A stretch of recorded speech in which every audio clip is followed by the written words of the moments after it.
Karibu kwenye Msasa, where we talk to successful people about failure. Alex, mambo. Safi. Ni chakula gani ambacho yani ukikichanganya unaenjoy kinoma? Like a weird food combination that you secretly love. Napenda ukichukua mtori and then you put rice in it. Mtori funika rice inside it. Amazing. What? Natoka rojo flani. Rojo flani hivi. Very nice. I've never heard of that before. With Try it. It would work. Yani lazima work because mtori can mix with anything. Sasa hapo ili upate mchele ambao umeshapikwa. Yes. Manake inabidi uwe na kiporo cha wali kwanza. Ila kiporo ama unaenda unaitisha nomba mtori na wali. Mtori na wali. Sasa mtori si unapika na asubuhi? Ndio hiyo.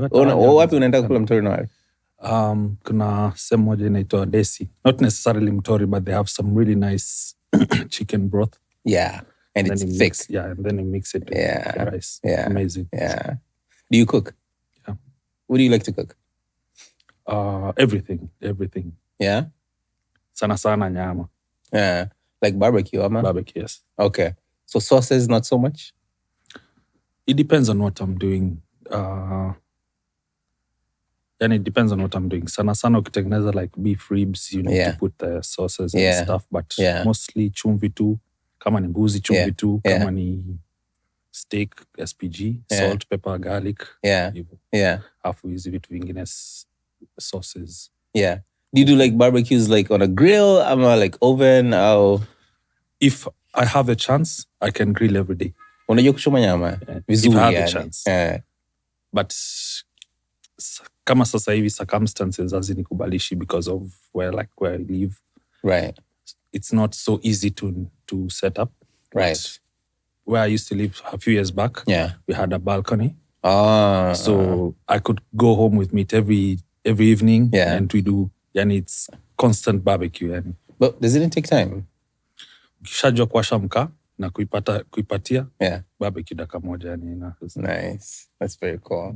So food for you, or rather barbecuing, is it something that is therapeutic, or is just a thing that you can do?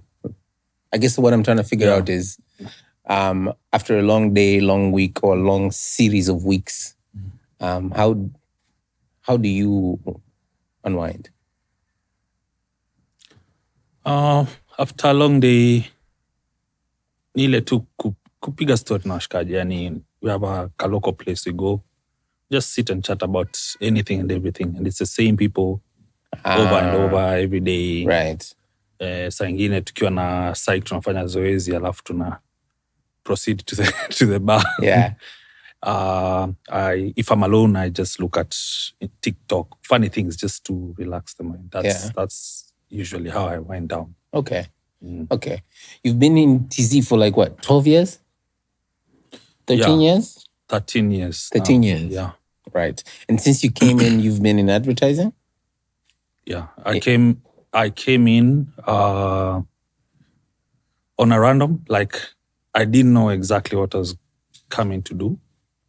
But fortunately, I met certain people who gave me the opportunity in the advertising industry. Yeah.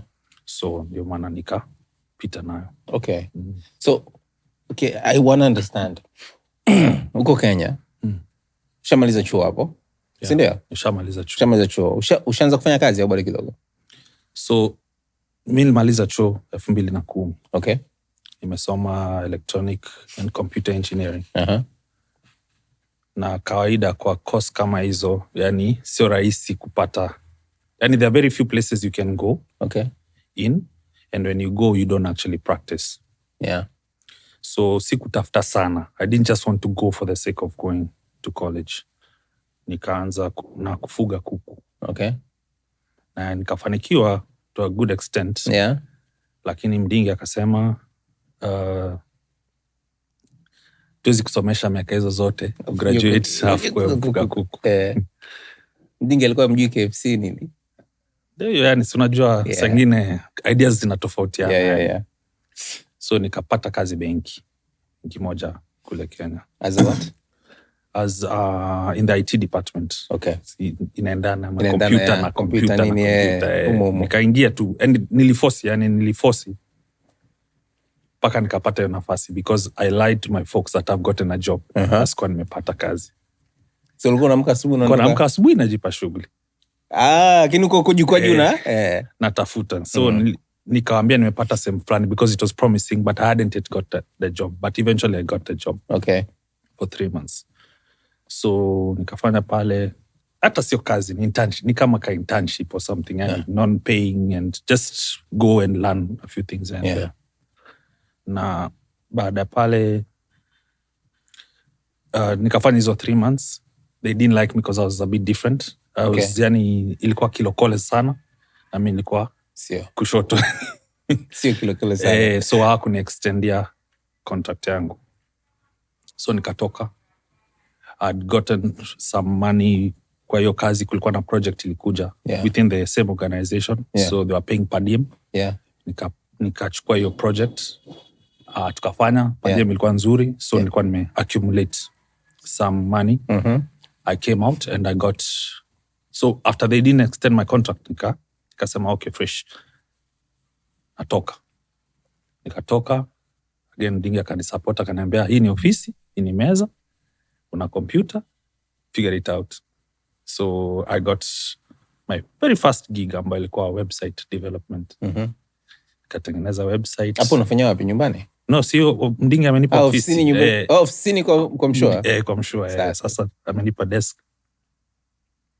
Ile job kuja tukafanya, tukalipwa. Nikatafuta mshikaji, nikamwambia sasa come tufanye wote. And we started a company.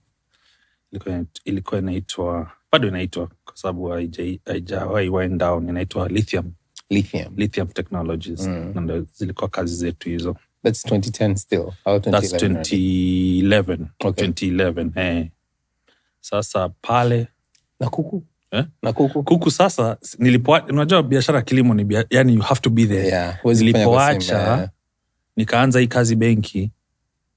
Kidogo unakuta kuku hajalishwa, sijui nini imetokea. Then I started, because we weren't being paid at the bank, nilikuwa natumia hela from huku kujifacilitate huku. Eventually after 3 months nikashindikana. Okay. So nikachana hiyo kitu. So fortunately we got a job for website development that was coupled with, after the website is developed, what do we do?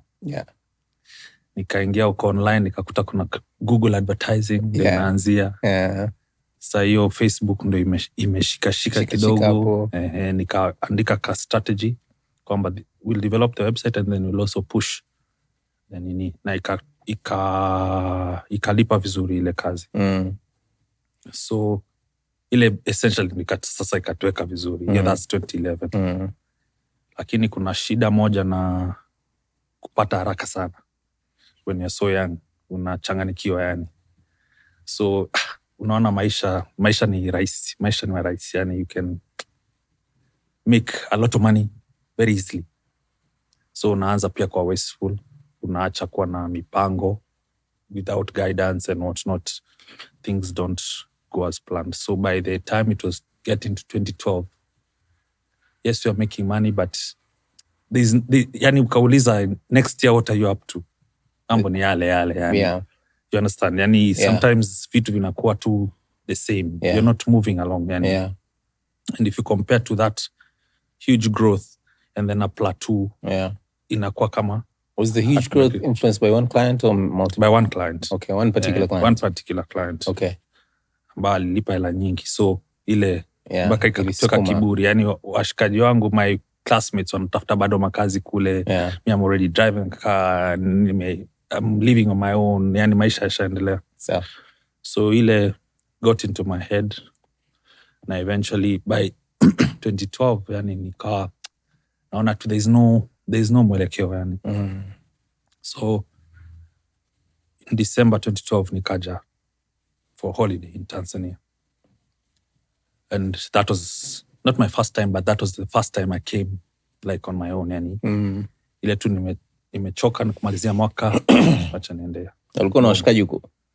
nilikuwa na washikaji na also my sister was here. Okay. So it was like a trip to see my friends and to see my sister over that Christmas period. Yeah. At Kabeng, yani had a fantastic time. Yeah. But I realized I spent almost the whole of December in Tanzania, but I've not again moved forward. Yani niko pale with less money. So I've just been spending, partying, blah, blah, blah. Kulikuwa na zile sijui group theory, nini. Those fancy parties and hizo. Yeah. Sasa, when I was supposed to go back, I think it was the 30th or 31st of December, in time for New Year's on the other side, yani. Nikaona hapana. Maisha sio hivyo, yani sio kuwaste tu alafu unarudi tu na receipts. Unaanza upya. Nikasema I'm extending by like 5 days. So it was the 30th. Kwa sababu nika 31st, 1st, 2nd, 3rd. Nikarudi on the 4th of January. And that time now I was more deliberate in what I'm doing, where I'm going, which connections I'm making. So nikakutana jamaa moja, akaniambia tule tu casually na basa. Tukaongea, akaniuliza what do you do? Nikamwambia mimi nafanya advertising, marketing, websites, yani the whole shebang, anything and everything. Nikamwambia freshi, take my number, tutaongea tu at some point. So tarehe 4 nikarudi. It was sasa 2013. Lakini in my mind I was like, I really loved Tanzania and it's the kind of life that I want to live yani. Okay. So now actively nikaanza kutafuta things to do. Gig. Yani gig that itanileta huku. Yeah, so yule jamaa akanipigia simu at one random place ananiambia, do you do digital media strategy? Yani sayo, yani it was not clearly defined. Unafanya hiyo maneno ya digital. So you said that's what you do. Yeah. Come here, yes, that's what I do. That's my shit. That's my shit. Akaniambia, poa, mimi na client ambao anahitaji strategy for Tanzania. Nikaambia freshi, mimi nitakuandikia. Nikaandika, nikagugu, nikachambua, nikaomba watu ma strategy zao, nikacombine kila kitu. Eventually nikamtumia. Yakaenda kupresent. Alikuwa kama agency, lakini hana resources za Tanzania. Na yule mteja alikuwa Kenya, Uganda, Tanzania. Na kule wana agencies kubwa tu. In Uganda they have an agency, in Kenya they have an agency. Huku yeye ndio agency, lakini hana resources kivu. So nikamtumia ile strategy. Akaenda present. Wakaambiwa wote, all other markets, what is strategy? This is the strategy. This is the strategy we're going to use. You're going to use. Jamaa kanipigia akaniambia, my nigga, I'm taking you to boardrooms. Tumetoboa that phase. So it's a global company. So they had their EMEA, Middle East, Europe, Middle East, Africa meeting in Nairobi. Akanialika. Kile kikao yani really revealing to me, yani like yani I'm on the global, we're on the global phase. And that particular brand, Saitaja, lakini is energetic, yani is a vibe. Really enjoy. Yani just being there was inspirational, was what I lacked. That energy, that being part of a group that has optimism, that is planning for future and long term, yani. So nikafurahia sana ile meeting, ilikuwa Nairobi pale. Baada pale jamaa akaniambia, sasa ndio hiyo, wewe umeandika kitu, lazima to execute. Sasa akaniambia, you can operate however many weeks huku, alafu narudi Kenya if you have things to do in Kenya. So alikupa flexibility. Sasa nikawa nakuja kama mwanzoni huku February, March, wiki moja, narudi kule wiki 3. But in my objective ni kuskew iwe zaidi wiki 3 huku, wiki moja kule. But hapo pia napata nafasi ya kujiset up. Advantage moja nilikuwa nao ni, remember my friends ambao tulikuwa nao December, na dada yangu tulikuwa wote. So it was slightly easier for me yani. So eventually by April nikawa kabisa, yani sasa niko Tanzania for the longer time. Yeah. Na hapo ni obviously ni convince you're living your life. You're living a life and going to another life. Yeah. Kuna friends, kuna parents, kuna girlfriend, kuna lithium, kuna business partners, kuna zozote lazima. Na sio gig. Yani it's not like, the company can send you to another market. Yeah. Unajua utarudi after a certain time. Ni maamuzi ya kwamba ndio hivyo. And this is it. Okay. Now I remember the day nilikuwa nakuja ile siku now I've sold all my stuff. Yani kila kitu nishauza. Nilimwambia mama kwamba nakuja huku, hakuamini. Akanichunia wiki nzima, nikajua hapa kuna shida. I went met her in our office. Akaniuliza, where are you going? What is there? There's a perception that Kenyans have of Tanzania that it's not necessarily the best. Nikaambia, sikiliza, maisha sio the next day is unknown, and it's unknown. Yeah, na mimi nimechagua this unknown. Yani wacha niende kule, kitakachotokea kitatokea. Si ati kwa sababu nimekosa kitu huku, lakini nimechagua. And I left Nairobi. I had a bus ticket to come straight to Nairobi to Dar. Nikakata ile ticket, nikapiga Mombasa, nikakaa kwanza siku 2 to reevaluate. Just in case you need to change your mind. Kama nirudi. Mombasa nikasema basi. Kama mbaya. Yeah. Kaja Dar. Na begi langu, briefcase moja ina suitcase moja ina viatu, suitcase moja ina vitabu na computer. Vitabu, Vitabu gani? I like books, lakini I don't read books. What? I have my books and I just like books. You like to see them? Yeah, I like to see them. I like to know that I have books. So I carried my books. Which kind of books are they? Are they like technical computer stuff or No, stories, novels, inspiration, all sorts of books. But how do you buy them if you don't read them? Because I like, but I don't know how to, or rather I don't know how to read. What? Okay. Yani siwezi shika kitabu hivi. Ukakaa nacho. Page 1 mpaka page ya mwisho, hata kama ni page 50. Uzimalize? Sijai. Okay. But napenda vitabu. Yani napenda kitabu. Unajua wale hawkers like in a bar and hawkers come books and I'm curious. I want to see. Mungishe. Ni mungishe yani. So I have my books. So I had one suitcase with books. Yeah. One with shoes. My backpack with my laptop. And that is how nika relocate. Na nguo? Nguo tutanunua. Nguo ni commodity. Unanunua tu as on the flight. Yani. Okay. So nikaja Dar. Nikafikia kwa washikaji wangu. Unfortunately, exactly 1 month after niingie, they work in the same company, wakapigwa chini.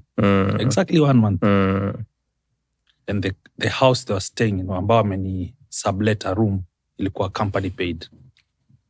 So wamepigwa chini, ni wa Kenya, wamerudi Kenya. Sasa ikabidi nitafute like leo na kesho. Yeah. Lakini gigi yako bado ilikuwa mnaendelea? Gigi yangu inaendelea. Okay. So I've been sort of saving up and saving up. Nikapata geto moja Kinondoni. Iko nyuma mahali yani. Na nikapachika, nikaishi, nikatafuta mkeka nini. That was it. Yani that's how it started. Yeah. Fortunately, nikapata now employment kwa kampuni moja. Different company? AIM Group sasa. Okay. So that's a different gig. Yeah, so because of that gig, I was able to attract interest from other people. Okay. So nikafanikiwa kuingia AIM Group 2013. Okay. That was quick. Yeah. Kwanza December, January, February, March, April 3. AIM Group. Okay. And you've been, I guess that's been more marketing, advertising. Sasa hapo ndio officially tumetoka from everything into more formal marketing, the digital. Tukaendelea. Na uliingia as a media person au? Yani tuliingia tu hivyo. Yani kama kwa sababu unajua kufanya hii kitu, tuanzie. There used to be a lady pale alikuwa anafanya media. Akaondoka ghafla. Kabaki ile department iko vacant. Kapita. Nikapita mwenyewe tu. Nikamwambia sasa hii department yangu nina mipango hii nini ikawa formal. Ikawa head of department. Just like that. Na kujifunza na So if you don't like to read, how do you jifunza? Unajifunzaje? Do you like watch videos and stuff? Because you're a self-taught media buyer. Wacha nikwambie kitu kimoja. Kuna kusoma vitabu, like you take a novel. Right. I can do that. But send me a report. I will read it to detail. Okay. Unaelewa tofauti hapo. Yeah. Yani siwezi kaa nisome kitabu page by page. Lakini kama kuna kitu na kitafuta ndani ya some information, hata kama ni page 60, in no time, naweza ku. So technical reading is a little bit easier for you than leisure reading. Yes. Okay. So, yeah. So, there's a lot of learning nafanya. Yeah. YouTube. Yeah. Kuchambua, yani by trying and failing. Yeah. Those are the easiest way for me to learn. Yeah. Okay. And so for instance, the transition kutoka ulikuwa Nairobi, right? Yeah, kutoka Nairobi kuja Dar. What is the biggest culture shock for you? Karibu kwenye Msasa, where we talk to successful people about failure. The biggest culture shock ilikuwa kwanza madem. Madem huku ni mapisi. Yani ile ndo ilinifanya niseme. Yani I'm not gonna. Nilienda party moja. Ilikuwa Azura. Sikuamini. Nilikuwa naona kaa niko Miami. Yani yeah. Alafu the vibe yani there is all these assumptions. Yeah. But then in a certain situation, I like this, living on the seaside. I like the hali ya hewa. Right. I like the food. I like the ile transition because I had certain people close to me who introduced me to other people. Yeah. Alafu najua if you're in a place you have no fear. You have no fear kwa sababu hauna there's nothing to lose. Perception. There's no history. There's no history. Yeah. So it's very easy for you to make acquaintances, to learn people and to learn ukiwa na akili yako. Versus kama umezaliwa nao ama wanakujua kutoka si primary. That kind of stuff. Yeah. So that combination made me feel very comfortable. Right. Upande huu. Right. Na ndio hivyo. Obviously there was an ambition and I'm just gonna go kidogo nirudi, lakini as the years go it's now been 13 years. Yeah. 13 years na maisha imeendelea. Yeah. And also the environment of where I worked. Yeah. Kwanza mshikaji yule. Yeah. Kuingia AIM group. Yeah. Mazingira ilikuwa, you know that thing that I was telling you I lacked? Hiyo haikuwepo tena. Yeah. Though you're not as grand or as big, but there's constant growth. There's constant positivity. There's constant learning and experimenting, which is in this life is most important to me. Hadi wa leo. Yeah. Nakana watu naambia guys, learn from me so that I can learn from you. Because I know a lot, especially kama the people I work with. I tell them there's a lot I know. So constantly be curious because your curiosity becomes my curiosity. Yeah. If you ask me something, if I know it, I know it. If I don't, I will not together. tell you I don't know it, but we'll figure it out together. Yeah. So it is consistent. Yeah. Yeah. And now that you run your own firm, what are some of the good lessons that you think you can take from AIM Group? Specifically from like a culture's point of view. From a culture point of view, one thing I really loved about AIM Group was that it was more of a flat system. Hamna maofisi, hamna nini. So mimi nikitaka kuongelesha lisho kupanda pili kule nakuja tu na I shout. We were all young, and by the time I joined the AIM Group, we were all young. We were all at the same age. Kuna tofauti kama kwa mfano kuna wengine wana watoto, kuna wengine ni wazee, kuna wengine ni vijana. Then it becomes very because kila mtu ana responsibility. Lakini kama you're all vijana. Ukimaliza kazi tunasogea sehemu moja wote pamoja. Weekend mko pamoja. And it becomes very easy. And that's one thing I really liked about him. The other thing, and even more important, is that I always felt like I can do anything that I want. In terms of, I have it in my mind. It is the environment that gave me the opportunity to actualize it. To try things. To try things. Okay. So, me, an engineer. Our job in this world is to solve problems. So, if anything inakuzuia to turn what is in your head into a solution or into, that is the worst thing for us. So, I really liked him because discovery ilikuwa kila siku, yani hakuna, no holding back, that autonomy has always been there. Na hiyo nimeichukua na ndio naishi now in my current in my organization, that you do it. You'd rather we fail fast and we move on fast. But highly likely, if you've planned for it, you've thought about it, you've put some research into it, it will work. Okay. It will work. Yani 100% of the time. Mi maisha, hakuna mtu ana formula yake ya kesho. Lakini ni kwa sababu ya mipango ambao, and based on experiences and what's not, then you're able to a fair extent, know that kesho itakuwa hivi. Okay. Tukifanya hii na hii in this style, tutatoboa. There's a luxury of being able to try and fail. Yes. However, with that luxury, usually there's a price as well sometimes. Definitely. And that only teaches you how to be careful. How to know where the actual boundaries are, how to know when to move fast and when to slow down a bit. And that's because of that autonomy, that freedom to be able to try, because if I go so hard, I will hemorrhage. If I go so slow, I may not get there. So as the days go, to balance it out. Unajua jinsi ya kubalance. I was reading something the other day, and wakawa wanasema kwamba innovation is wasteful in nature, but if you don't waste, you don't innovate. Exactly. Na nakumbuka kuna mteja wetu mmoja alikuwa anatupa media budget, proper media budget, and within that media budget kulikuwa na experimental budget. That's dope. So all the time wapo, lakini sasa mazingira yamebadilika. Okay. Kwa hiyo unapewa budget, unapewa 10,000, afu 10,000 unapewa hii hapa experiment, and tell me what you come up with. And that honestly made us do next level stuff. Because what stops you ndio hiyo. You come with an idea. You try it out. Never been done before. So people are skeptical. To finance. Or to go into it, or to put in the resources.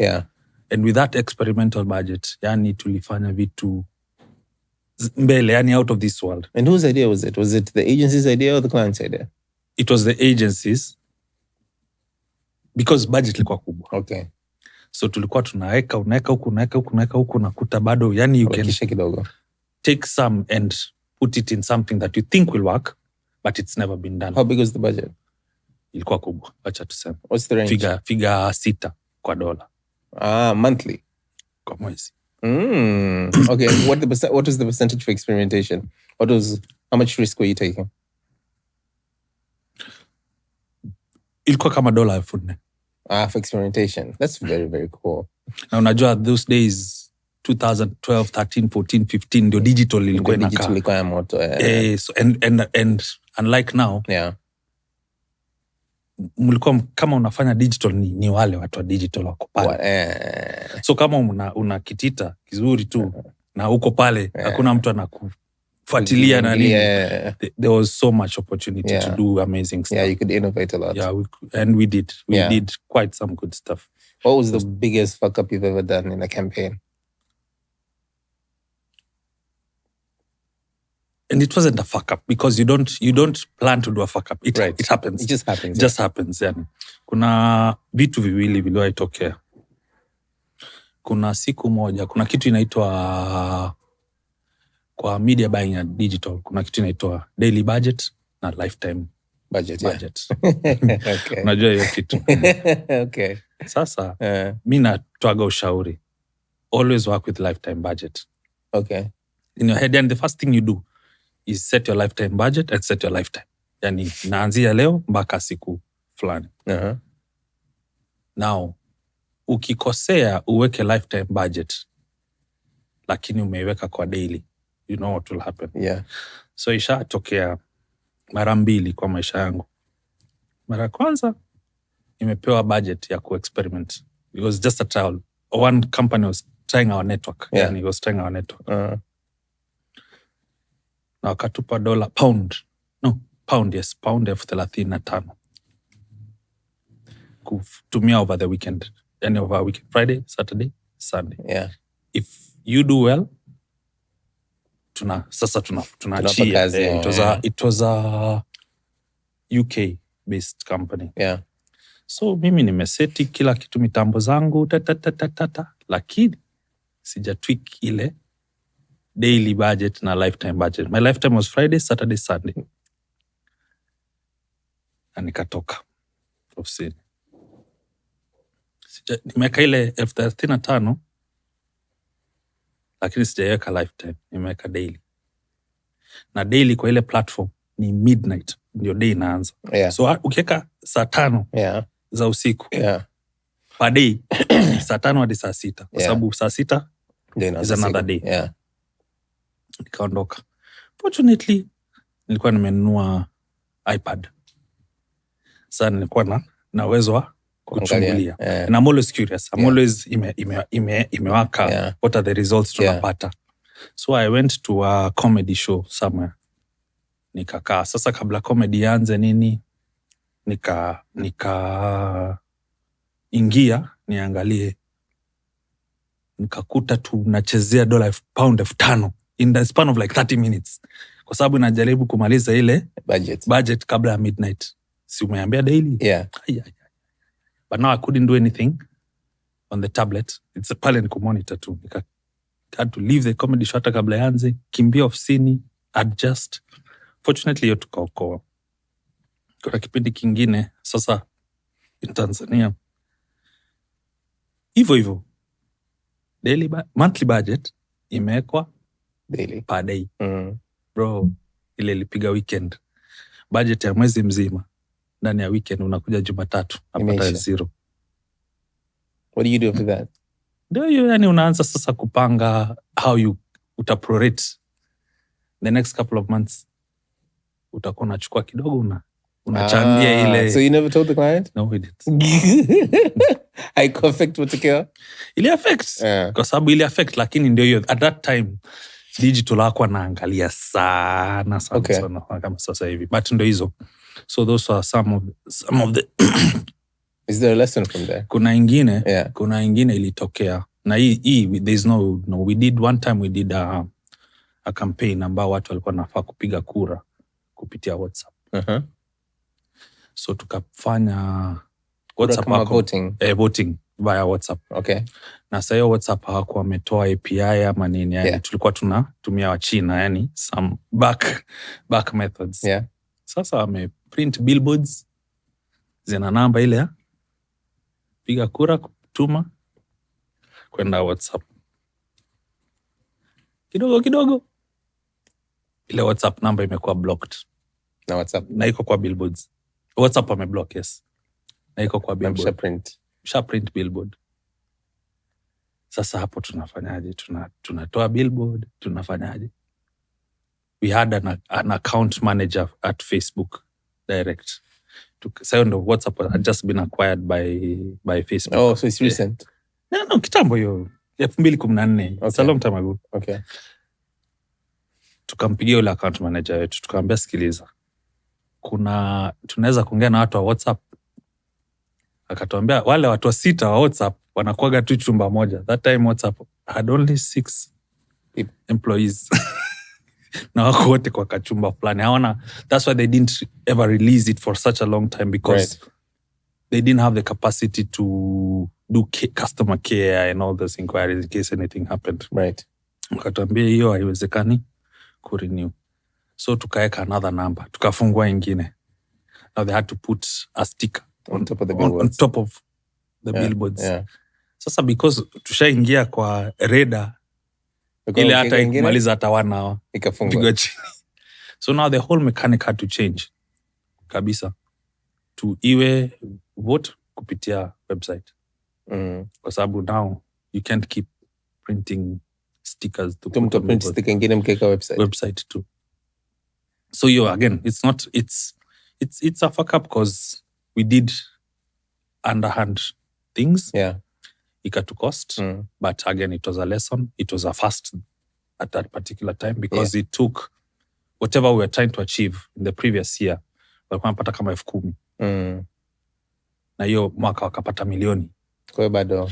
So it was a lesson and also a hard thing to do. Kwa sababu sana mteja unakuta hata kuelewa. Yani mwisho wa siku wewe ndio umekuja na kitu.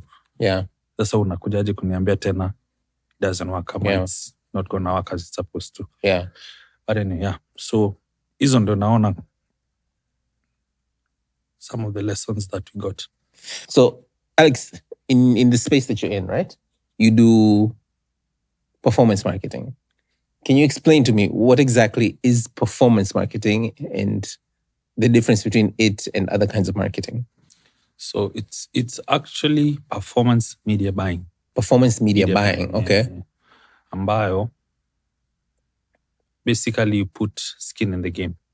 Okay. Unasema, mimi nitakufanyia kitu kwa hela fulani. Na isipotokea hicho kitu, usinilipe. So, kufanya chochote, kwa mfano, which is the best example.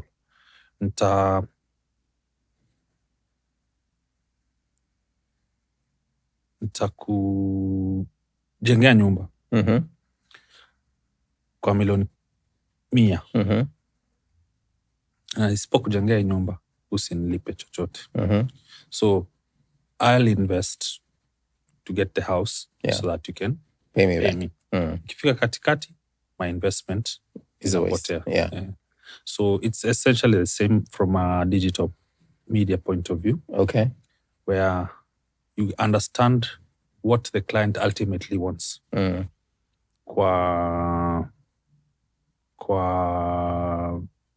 Easy most of the time on digital products, something that can be fulfilled. Like a download. Or let's use an app install. Yeah, an app install, yes. So I tell you, you need how many installs for your app? I need 100,000. Okay. Then I will get your 100,000 app installs and I will charge you 30,000. So I invest in getting your 100,000 app installs. Yeah. And you give me 30,000. Right. But I have to use less than 30,000 in order for it to be profitable. In order for me to be profitable. Okay. So it's essentially that. I know it costs X to acquire, to get an app install, for example, right? Yeah. It costs $0.3 to get an app install. So if you need 100,000, it's 30,000. Are we in agreement? Yeah. My goal is 100,000. That's where I'm going. Yeah. So, and when I get to 100,000, you give me $30,000, right? Yeah. So then I'll work as hard as possible to get it at 0.25. So I make the 0.05. 0.05, essentially. Yeah.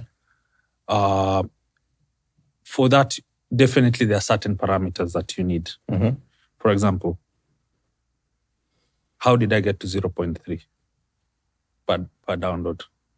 I have to show you why I'm charging you 0.3, because it could be anything. It could be 0.7, it could be 0.5. Yeah. But based on experience, based on previous data, based on the kind of app it is, then the sweet spot is 0.3. We will try and negotiate. I tell you, dude, I can get it. I can do 0.29, but I can go lower than that. Yeah. Because in essence, I'm putting my skin in the game. In essence, I'm saying, if I don't get it at 0.29, nitakuwa nimekufanyia kazi na mimi sitakuwa nimepata chochote. So ndio hivyo. Ukianzia, again, like any digital media, you will start at 0.35. Then you optimize consistently until you get to 0.2. But at the end of the day, it balances out at 0.24. Understand? Na hiyo sasa ndio kazi. It's performance media buying. You actually have to work to get the performance at the cost that is good. Okay. Have you ever been in a scenario where you've done that and then you didn't get to the target and then you had to foot the bill all by yourself? Kawaida tunafanya kitu kimoja. Tukijua the actual cost per action or per performance. Tunaibump up na kitu kama 10%. Okay. Just to cover yourself. Like a contingency. Yeah, like a contingency. But most of the time, again, we're experienced. We've done this long enough. That number is not an arbitrary number. Yeah. So most of the time you'll get the result. You'll get that result. Okay. So scenarios zinatokea, and the beauty about it is exactly that. If I see nafaa kukupa downloads 100,000, by the time nafika downloads 10,000, siwezi kabisa, yani I told you 0.3 ama 0.5 na ishuki. Basi tunakaa tunaongea. Nasema ile target hatutafanikiwa, haifikiki. So we stop here or whatever. Okay. Mnakubaliana. But ndio hiyo. I'm making your business my business. Okay. By truly paying attention to what exactly you want to do too. Okay, so your margin is only if you're efficient. Yes. If you do the work, if you've planned right, if you know exactly what you're doing. Okay. And when you say put skin in the game, for instance, you have a deal of 100,000 downloads, $30,000 is the cost. You pay the 30,000 yourself up front. Karibu kwenye Msasa, where we talk to successful people about failure. Subsidized. Yeah, no, you it can be anyway. Okay. Kwa upande wa malipo, it can be anyway. Yeah. But at the end of the day, the skin is in that if we don't perform, you don't pay me. Yeah. So if I have the money, I can do it, and then you invoice and blah, blah, blah. Right. You can give me the 30,000 that we've agreed, Yeah. but I have to deliver. I have to deliver on it. And that's contractual. Yeah. If I've blown the 30,000 and I've not gotten to 100,000, then I have to put in more money mpaka nifikie lengo ambao tumekubaliana. Okay. Okay. And that works for which kinds of industries? Anything that converts online. Okay. Anything that converts online, you know, like a ticket sale, ticket sales, music download, betting, bet, anything that you can actually track. E-commerce. Track the action online. Yeah. And also you can do the same, but not a little bit more rigid, a little more flexible if the conversion goes offline. Okay. If the conversion goes offline in the sense that I give you a lead, then it's on you to call the lead, and close the lead. Yeah. So my action is the lead. Is the lead generated. So quality of lead is all on me. Yeah. And then closing of the lead is on you. So unaenda kwa real estate, vehicle, kuuza magari, nini hivyo vitu yote. So Alex, in your experience, if somebody comes to you with, for the sake of example, I'm just going to use 30,000. Mimi nikija na 30,000, nikwambia Alex, I want to do a performance media buying arrangement. Or, Alex, I have this product I want to push. I have $30,000 to spend on media. Which one would you pick? I give you the money, you do media, and you charge me for the services, or would you choose performance marketing? I would choose, again, if it's end-to-end, I would choose performance anytime because it's fun. Because it's fun. It's fun? Yes. Okay. I'm in control. You're in control. I'm in control. Hakuingilie? Wezi niingilia, mimi ndio kazi yangu. Yani mimi ndio nafanya kazi. Wewe tumekubaliana. Basi ni kazi yangu. I can make half the amount. I can make 50%. Or I can lose the entire amount and have to go back into my pocket. Now that's my job. That's the excitement. Okay. Versus zile ya commission ambao ni eBay, commission mnakubaliana. Basi ndio ifanikiwe, isifanikiwe. But at the end of the day ndio unajiuliza kwa nini unafanya hicho kitu? Kwa nini umekuja kwangu? Na ukaniuliza ni tufanye kitu fulani. It's because we want results. We want a certain outcome. Outcome, yeah. If that outcome doesn't matter, then it's not exciting. It's not interesting. But if that outcome matters to you and to me, that's where it becomes interesting. Okay. Okay. When you look back, Alex, is there a time in the last 10 years or so when there has been a significant revolution with regards to how people perceive, but also do media buying, digital media buying specifically? Yes, okay. I've worked in multiple markets, not only Tanzania. Yeah. And I've seen some of the things that we do today, I was doing in other markets 15 years ago. Okay. So in this particular market, there's been an evolution. Like Nikwambia, back in the days, we used to get a lot of money to do digital media. Okay. And no one used to pay attention. Ni wale vijana wa digital, wako pembeni. Campaign, billboard, TV, nini, wale wa digital, they're on the side. Yeah. Sooner than later, people started paying attention. Yeah. Then they stopped saying, we want Facebook followers. Because that didn't matter. As we're going now, ndio tuna get more people to understand what it is, why it actually matters. Why am I taking $1,000 and saying spend it on Facebook? Not because I have $1,000, because I want to achieve a certain objective. Yeah. And how do I know when I'm achieving that objective? So the more people understand, the more people understand why it's important and why it actually works and how it actually works. Yeah. The more people are changing and becoming more adaptable to it. So, mi na vitu vyangu kwa mfano, I have my own business. Would I put $1,000 to promote my business? That's when now it starts making sense. Kitoa $1,000 ku promote kitu Blue Train. Ni nini nataka kukipata upande wa pili. And most of the time unapata to your own businesses, you don't have that kind of extravagant budget. Yeah. So $1 matters as much. As much as So if you're able to take care of $1, then you should be able to take care of the bigger budgets. If they understand and you understand it. Okay. So for instance, for Blue Train, if you would be doing performance paid media, again, it depends on what you want to do. what? It depends on what we want to achieve. Right. We ever did YouTube campaign. Right. For up to $500. Yeah.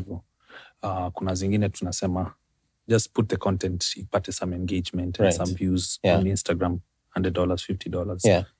Yeah. So lakini kama unataka kuachieve kitu fulani, you want these videos to be seen because that's the kind of market, that's the kind of product we're introducing to the market. You can spend a bit more. Okay. Kwa nini budgets zilipungua? Budgets, it's my own. I'm not saying that this is 100% the reason, but it's my view that again, when things shift, biashara inakaza. Kuna vitu nasema, I can do without certain things. Na unakuta sana in business, kuna operations, kuna evil marketing. So nasema, you can do with less marketing. Na inatokea the industries, the countries in a certain space. It's tight. Marketing budgets inareduciwa. Those guys who you never used to know what they do, hao ndo wanaweza kwa kwanza kuondolewa. Kwa sababu magazeti, tumenunua magazeti since time immemorial, mabillboard, hizo wanazielewa. So they're able to justify that rather than this.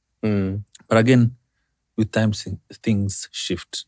Na mtu anakuja kuona maybe this would actually work more than the other one. And the mistakes are still being made.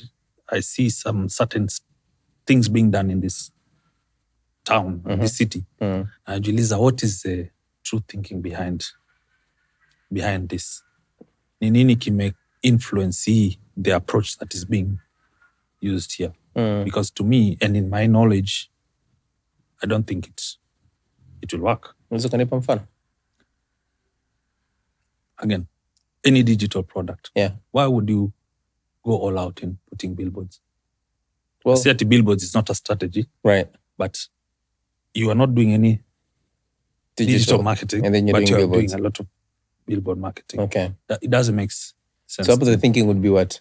Are they thinking about visibility? Because awareness can mean different things at different points. Yes, but awareness, if you're not able to measure how it gets you results. How aware are they? Yeah.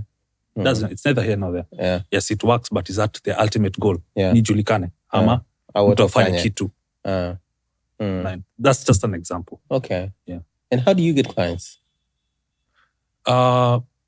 Mostly yani tumekuwa for many years in the industry. Yeah. Watu ni wale. Yeah. Elisha nimekujua miaka hizo. Yeah. Huko. Mwisho wa siku ndio hiyo. Leo tunafanya kazi pamoja. Yeah. And it's the same thing. We've seen people grow. We've seen people come to the organizations as interns. Yeah. And tunawatrain. Nini wanaenda wanakuwa mabosi zetu. Wanaandikia dear sir. And it is what it is. But ndio kama hivyo. Mainly is through the networks that we have. Okay. Through networking sessions. Yeah. Through kuulizia, following up. Because again, top of mind is a thing. Yeah. If you're not out of my mind, out of my sight, out of my mind. Yes, kukumbuke. Kukumbuki. Yeah. So kama ukiwa cheki wateja, yani vipi, what are you up to this time? Any plans for the next quarter, hivyo. Yeah. Na unapata wateja. Okay. Alafu kazi yetu pia inajiongelea. Inajiuza yenyewe. Yeah. Kama tumefanya na wewe na umeona matokeo, ndio hiyo, yani it's exactly that. Yeah. You're getting the results. I say if you want to go to someone else and you'll realize that maybe they can get better results, maybe they cannot get better results, you're most welcome to come back. Okay. And sasa kwa mfano, mtu mwenye biashara ndogo anaweza kufanya kazi na wewe on a performance paid arrangement? Inawezekana. Siwezi sema honestly kwamba kuna biashara ya mtu ambao ni ndogo ama ni kubwa. Ndio. Yani biashara ni venye wewe unaichukulia. Kama ni biashara yako, tuseme una saluni. Mimi na biashara ndogo. Sawa. Kwa mfano. Na it matters to me. Naelewa. So as long as we resonate na tumekubaliana what we want to achieve. Tunaweza fanya kazi pamoja. Okay. But obviously it's a function of, do I have the capacity? Kwangu mimi, kwa team yangu. Hivyo naweza kuja nikwambie tunaweza fanya kazi pamoja, lakini kwa sasa niko bumper to bumper, yani it's not possible. So lakini si ati kwamba ni kwa sababu ni biashara ndogo. No. Kuna wengine hata biashara kubwa, lakini I'd rather nichukue huyu mdogo kwa sababu it matters to them more. And it's more, yani we are truly talking about something than mtu anakuja anakuambia tu kitu don't bother nini. And I'm asking to be honest, not because of ukubwa udogo wa biashara or necessarily their capital. I'm asking because of the pre-exposure that a client has before they meet or work with you or someone like you. Okay? Because pre-exposure allows them to know what they're asking for. You get it, eh? And it's tricky for somebody to even give you performance paid metrics when they don't understand what those metrics are and what they should be looking for. They just know I have a product and these people are going to buy my product online somehow and I need to do marketing. So they just know they need to do marketing, but they don't have the technicalities of it. Kwa mfano, in a scenario like that where mtu ana biashara, ana huduma ambayo inaweza ikawa translated digitally somehow, saluni. Mtu aweze kufanya basi bookings tu. Utasukwa physically, utanyolewa physically, but can you book? Ukifika usipoteze muda. What would you recommend a small business owner to consider doing so that they can pre-expose themselves before they meet technical people who can take them to the next level? So ni kazi yetu kukushauri from the digital marketing space. Yani a lot of people don't know so much. So it is my job to understand you as a client and then see how I can translate that into a digital objective and results. So umetoa mfano wa saluni. Mtu wa saluni anaweza kuwa na Instagram yake na afinye pale boost. Na ikate hela kwa kadi na maisha endelee. Lakini hiyo boost inakusaidiaje? Utakuta mtu akiboost anasema ndio, yani nimeona wateja. But you can't tie, like draw a line between boosting na wateja. But tunaweza sema instead of just doing boost, weka click to WhatsApp number yako. So nasema hii $5 imenipa WhatsApp chat 100. Na kwa zile 100 nimeweza kusuka watu 10. Tayari now you can start seeing a line. Nikiweka $10 itanipa 220. So we're taking what is your ultimate goal kusuka and showing you how you can actually achieve it by doing digital marketing. We mwenyewe kufanya ile boost inawezekana. Kuweka kadi inawezekana. Lakini ndio hivyo, nitakuelewesha there's a way you can do it that can actually matter to what is your ultimate output. Okay. So your advice is, first of all, they should seek for advice. Yeah, it's your business. You know your business more than I do. So when you come to me, I'll tell you, hey, what do you want as a business? What do you want to achieve at the end of the day? Nataka nifanye, niuze, niongeze huduma, nifanye blah blah blah blah. So if this is what matters to you, then work backwards from there. This is your ultimate result that you want. This is how we get it online, and then this is how we'll translate it to a media buying strategy. Okay. How many businesses do you run? Right now, 4 companies. 4 companies. Yeah. And how many of them are driven with performance type of approaches? Are they all digitally enabled or not necessarily? Only one. Only one is. Tunaweza sema tunafanya some sort of marketing. Okay. Zingine ni mahusiano tu. Actually, it's more than 4 if I think about Kenya. Okay. So how much of the skills that you have do you use on yourself?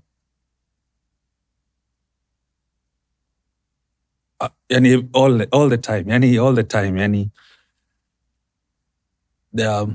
And how do you say? Okay. Kuna vitu ambao tumejifunza. Kwa pali tuliajiriwa and all that. So you learned what you actually do. And then you learned some business skills and then you learned. So with those, the combination of everything has enabled us to start businesses from think of an idea, create it. So you know how to think of an idea. You know create how to think of an audience. Make it operationalize, employ, market, get results. So all the time, unatumia what you know in your own thing. Okay. Not necessarily digital marketing, for example, but it's all this: how to manage accounts, how to manage finances, how to manage human resource, how to all those are spread across. Okay, so here's another opposing thought. When it comes to media buying and advertising, one of the things that are likely to increase your chances of success is a focused approach. Correct? Like, you know who you're talking to, you know what your audience is, you know how old they are, you know, you can tie them to lookalike audiences who like similar things, etc., which basically translates to focus equals results. The more focused you are, the better. Yes. Most of the time. Yes. But at the same time, we do that and we have 4, 5, 6, 7 businesses. Why do you think that is the case?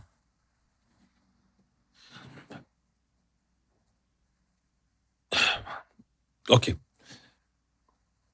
Mimi nimeanzisha biashara. Ndio.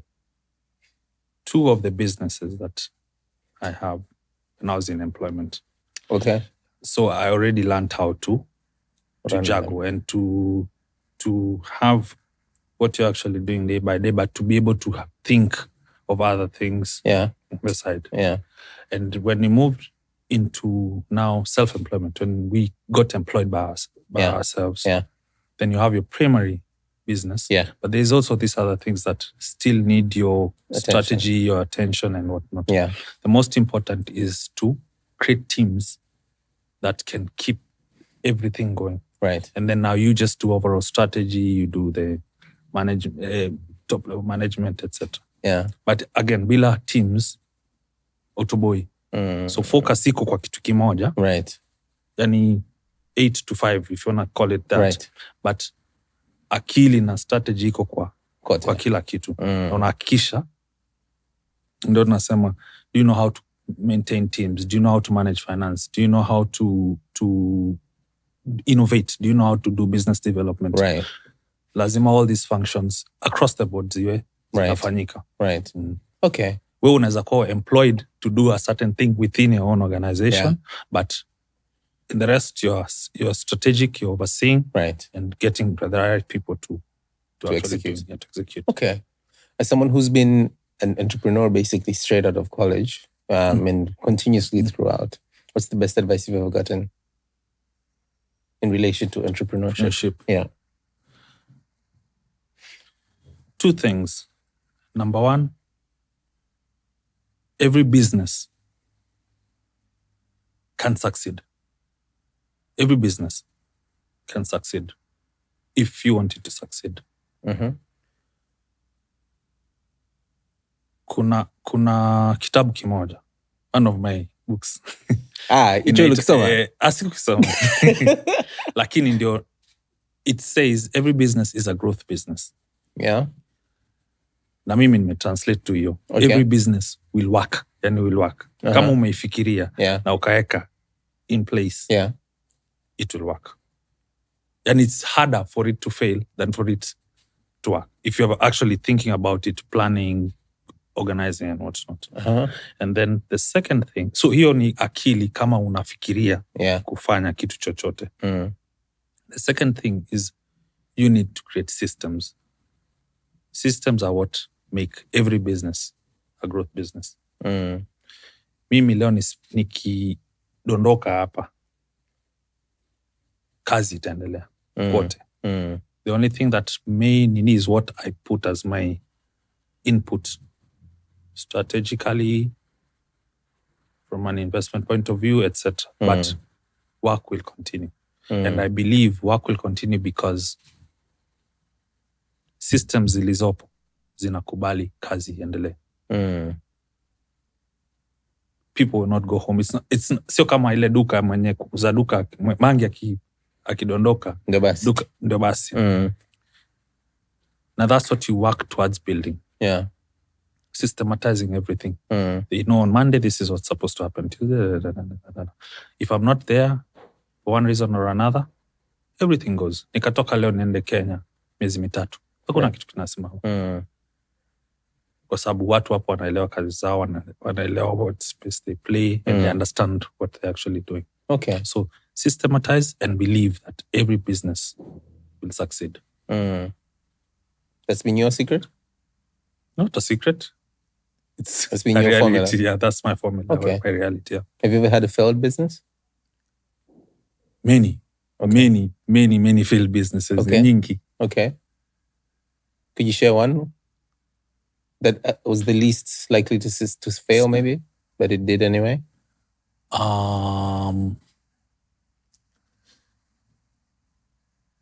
Nakumbuka biashara ya kwanza nilikwambia tulianzisha na my friend. Lithium. Yeah. Lithium, we weren't the owners of the business. You weren't the owners? We were employees of the business. Okay.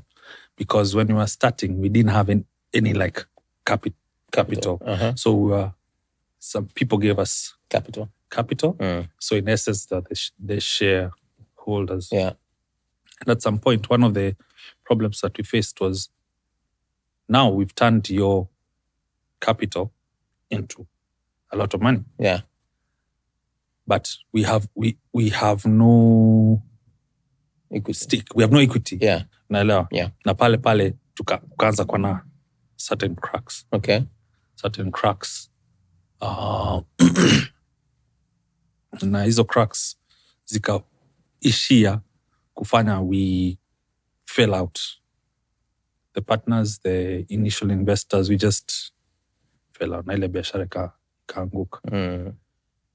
Biashara ingine tulikuwa tufanye ilikuwa transport business. Na tukakusanya hela, tukaenda kununua kiriku ya kufanya transport business. Na pale tulienda na mechanic akaona ile kiriku, akatuambia, guys, don't do it. Tukachukua ushauri wake, but we were so convinced. Yeah. Na hata actually jamaa aliniomba, my business partner aliniomba mkopo wa kwenda kufanya hiyo biashara mwenyewe. Nikamwambia nitakupa mkopo ukiniambia ni nini nataka kufanya. Akanielezea. Nikamwambia basi mimi sikupi mkopo, nataka tuwekeze. It sounded juicy. Sounded juicy, lakini mimi ndio nikamshauri, sikiliza, twende na fundi. Tusiende tu wenyewe. Kwa sababu yeye alikuwa tayari ashaongeana aliyekuwa anauza kiriku. Mimi nikamwambia twende na fundi. Tukachukua fundi wangu tukaenda naye, akaniambia don't do it. Pale tukaachana nayo biashara, tukakimbia mjini, tukanunua shares. Na tukua na shares kwenye nini? Different companies. Okay. Hatukuwa na kampuni, lakini tuna hela mfukoni. So tukanunua shares kwa jina yake ya mshikaji, na mimi ndio nikakana the certificates. So eventually that's what we said, hey, why don't we be putting money aside? Let's form a company. Let's be putting money aside. Alafu tunatafuta tu vitu vya kuinvest. And eventually that became our first business in Tanzania together. Okay. Zile shares tumeziuza juzi. Zimetoa yani kwa sababu tulinunua na tukasahau. We sold them to the company. Right. So now we co-own the shares. But tungechukua ile kiriku, leo sijui kama tungekuwa tunaongea na mshikaji. So yani na viko examples nyingi tu. Yani nimeanzisha duka ya M-Pesa ikaanguka, nimeanzisha Uber, gari wa karibu, yani so many things we've done that have not succeeded. But in all those times, the principles remain the same. You believe and you put it systems. Will grow. Yeah. You believe it will grow and you put systems. And there are some times actually that you do all that and you do it right, but it's just not set up correctly. And I'll give an example. We have a business about to expand. Now, kwa expand, to realize that it wasn't the right move. To expand it? To expand. Okay. Because the branch was now hemorrhaging from the HQ, if I call it that. Mlifungua branch nyingine. Okay. Sasa ile we started trying to figure out how do we shut it down. The branch. Unaelewa, sasa hapo the strategy is shutting down. The business or the branch? The branch. Okay. Because sasa inakula huku. Now, it's the hardest thing to do because, again, a branch of a physical establishment is exactly that. It's a branch.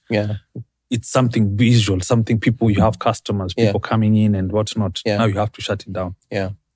Fortunately, kukatokea something that gave us the opportunity to pull the plug. Okay. So that the strategies there was shutting down a business. So inaweza kuwa you've done everything right, but it's just not set up correctly. And you have to so fail fast. Is also a good principle. To fail fast. Fail fast. How do you know when it's time to shut it down though? Because sometimes the changamotos that you're going through are the lessons you need to overcome in order to be able to succeed, and because the success is just around the corner. In this particular case, one business was working very well. Right. Then you had a reference point. The branch now starts inakuwa fully dependent on this. Yani hii kianguka, you survive. Okay. So immediately you're able to say that hii wachana na kwanza. Okay, so I want to lean in a little bit heavier on that. And specifically, we have a segment in the show ambayo inaitwa Nje ya Boxi. And Nje ya Boxi is a segment where we kind of get the opportunity to get some real schooling from the guest. And Msasa is a show about failure, okay? Not because failure is bad. Failure is the lesson. And which is why I agree with you, Komfano Manzoni. Like, sometimes you're not supposed to get success too quickly because then it clouds your judgment. Now, usipojidaka, usipodakwa, when you go down, you never come back again. Right? But also, it seems like, especially with the guests that we're having, it seems like more often than not, at the time in which this particular failure is happening, it hurts like but ikishapita, unashukuru ilitokea. You understand? So again, in very many ways, it's like, it's part of the journey It's part of the experiences, although there are some failures that could be avoided if you just educate yourself and do due diligence as you're supposed to. Usiende kununua gari bila fundi. Si ndio? Vitu kama hivyo. Now, in the spirit of thank you failure, we still want to avoid it, right? Like, that's not the goal. You're not saying, let me try this so I can fail fast, right? Which means one of the recurring qualities of any venture is resilience, consistency, right? And being able to think quickly on your feet so that you can solve a problem instead of letting the problem outgrow you. So in that same train of thought, I want us to talk a little bit more about when do you know you've failed? Like, and this is in any regard, like business-wise. When do you know, you know, I believe in this, but it's not happening. Or campaign. It's not working. It's not working. Kitu cha kwanza, what is business for? Business is to make profit. Right. So the first sign of failure is if you're not making profit. Na pale ndo unaanza kujiuliza maswali. Because you cannot spend $1 million to earn 900,000. It's, yani kwa logic yote ya dunia, hiyo kitu haipo. Hata kwa charity. You don't spend more than you actually get the results. Right. Worth of. So ukishaona kwamba you're not making profit, then you ask yourself, hiyo kusema kwamba inakuuma ni kwa sababu unaangalia nimeajiri watu, nimeanzia hii biashara miaka 10 iliyopita. Yani it's the attachment and the sweat that you've put in it. The sweat equity. That makes you feel some certain type of way. But the logical thing to do, and it's perfectly fine to feel it because that shows you are in it. Right. But the logical thing to do, if it is not making profit, it's not a business. Okay. Stop. Yani ndio hicho kitu. Sasa wewe kulingana na mawazo yako na how your attachment and the people, you need to now put a winding down timeline. Tuseme start leo kabisa, lakini ndani ya miezi 6 nitakuwa nimehakikisha watu wangu wote ambao nawapenda sana wako sehemu nzuri, vitu vyangu vyote nimeviuza, venye navipenda zaidi nitavishikilia, etc. So ndio hiyo. The first indicator kwa business ni are you making profit? At the very least, are you breaking even? If you're breaking even, well and good. If you're making losses but it's reducing losses, right? Yani nimeanzia -20, niko -10, -5. Na hizo zote sasa ndio mipangilio. Yeah. Then it's a growing business. Okay. You're growing from so it's not about profit then, it's about revenue. Or? Kwa biashara, number 1, you're starting a business to make profit. Yeah. Hata kama utaanzia negative, you're not making a profit, but your goal is to make a profit. Right. Make a profit. Yeah. Na hiyo curve ndio inahitajika. Ukianzia negative, unaongeza, unabadilisha, unafanya but if you're going now negative, your tayari is indicator kwamba okay. Na kwa soko letu hapa la Kibongo au like East Africa, what is the average amount of time you should expect to start making money on most business? Average amount of time, is it the first year, 6 months, 3 years? Mimi, in my view, again, hakuna average. Hakuna fixed time. Kuna biashara tumefanya day 1, month 1 imelipa na imetengeneza hela. Kuna biashara tumefanya 1.5 years haujatengeneza chochote. Unaishi kwa imani. Unaishi kwa imani, unaishi kwa kutoa kwa mfuko wako yani. Lakini you believe in it and you're noticing that we were -100, now we are -50. We are -50, now we are -40. To keep going. Na kuna zingine kabisa zitawai. Hazitawai. Okay. So the first thing is ni a graph yani. First thing is profit. Yeah. What's the other thing? You're doing a business to make profit.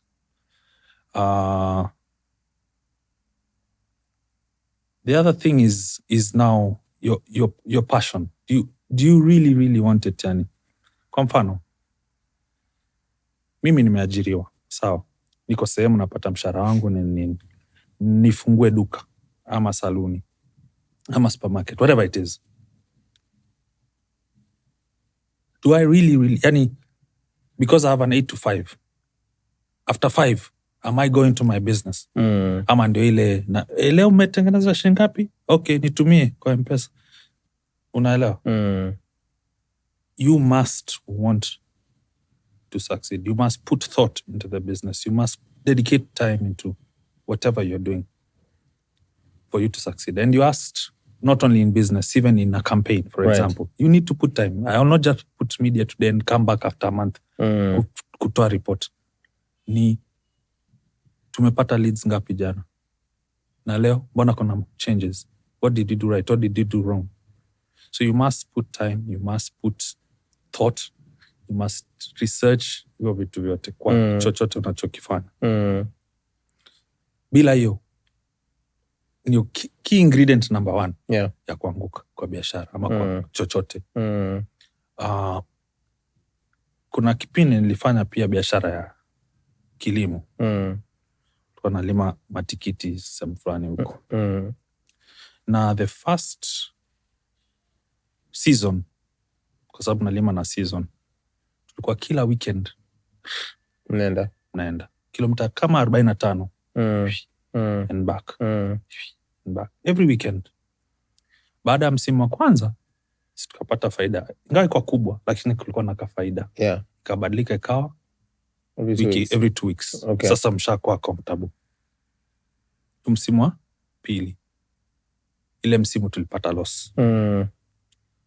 Baada ya pale sasa tushazoeana na watu wa kule, ikawa sasa per month hata hatukuvuna. Ilianguka kwa sababu now you're dedicating less and less and leaving it to other people, to the world. Kila saa tuma M-Pesa sijui ya nini, tuma M-Pesa. You must put your time, your thoughts, your ideas, your energy into whatever it is that you're doing for it to. So if you find yourself not putting time into it and you're not feeling it, you should stop. Umesema dalili ya kwanza ya kufail. Ndio hiyo. Okay. The less, yani I'm less interested. Okay. Ndio hiyo. Okay. Na hiyo, if you put your time and you realize that you're not making it, hiyo ndio inakuuma. Hiyo ndio actually inakuuma. Right. Na kumaanisha maybe you're not in the right market, it's not ready, you understand? But as long as you've put, lazima ikuume kama kweli umeweka, and you need to realize that if you're not making profit or headed towards making a profit, basi kubali, pay fast, kubali aishe sahi. We mourn and we move on to the next one. Okay. All right. And what's your advice on people who have a job, but they also want to do a business? In that there are people who quit a job to start a business. There are people who start a business and then look for a job and then shut down the business. And there are people who, during the employment, they also start a business or two. What's your opinion? Also based on your own experience, but also what you've seen other people do. What's the best place to start? I usually give the example kwamba anaye fungua duka. Sawa, si ni employment yake. It's exactly that. Kama amefungua duka akakaa pale akauza mpaka ikakuwa supermarket, ikakuwa chain. That is one form of a business. Versus mtu mwingine akiwa employed na ana duka pembeni. So again, every business is a growth, no matter the size and what it is. Ukishaipata ile dedication, whether uko employed na uko na side gig, ama uko na side gig na ndio your main, I mean your side gig is your main gig. Kama muuza duka ambaye atafungua, atakaa pale auze mpaka ikue. Ama uko ya mwisho hiyo yenye unaanzia duka na ukaenda kwa employment ukachana na duka, basi hiyo tayari is on the other side. Yani tayari umeshakubali huku yaishe, na ndio kama uende upande wa kuajiriwa pale. Probably you're more comfortable. You're more assured, you're more guaranteed, you're in a place in your life that's what you need. So again, dedicate energy, thought, time, put systems any model works. Any model works. Sasa ni wewe na uoga wako. Mimi nilipotoka chuo niliamini kwamba sitapata kazi ambayo itanifanya nikuwe fulfilled. Yeah. So nikaenda kwa upande wa biashara. Na sooner than later biashara ikanishinda. Nikaingia kwa upande wa kuajiriwa. Yeah. Nikapiga kuajiriwa, nikatoka kwa kuajiriwa, nikarudi tena kwa biashara. Nikakuwa hybrid. Nimeajiriwa lakini na vitu vyangu vinaendelea on the side. Na eventually that experience ndio imeniwezesha kutoka kuajiriwa na kujiajiri mimi mwenyewe. So nimejiajiri mimi mwenyewe, lakini zile biashara tulizoanzisha when in employment are still going on. Right. And they're still doing well. So the formula is dedication. Dedication. If you don't dedicate the time, don't expect anything. Okay, chochote. You don't dedicate time, your energy, and you'll not also elicit dedication. Elicit dedication. And kwa mfano, mimi nina biashara. Yeah. Ambao I don't show up ever. Yeah.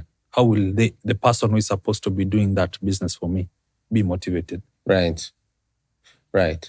Unaelewa? Yeah. Lakini if I'm there every day, I can advise, toa iweka hivi, fanya you can fix the problem together, and they're more motivated. They take that responsibility and ownership. Right.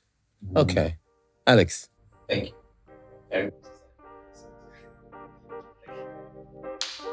Karibu kwenye Msasa, where we talk to successful people about failure.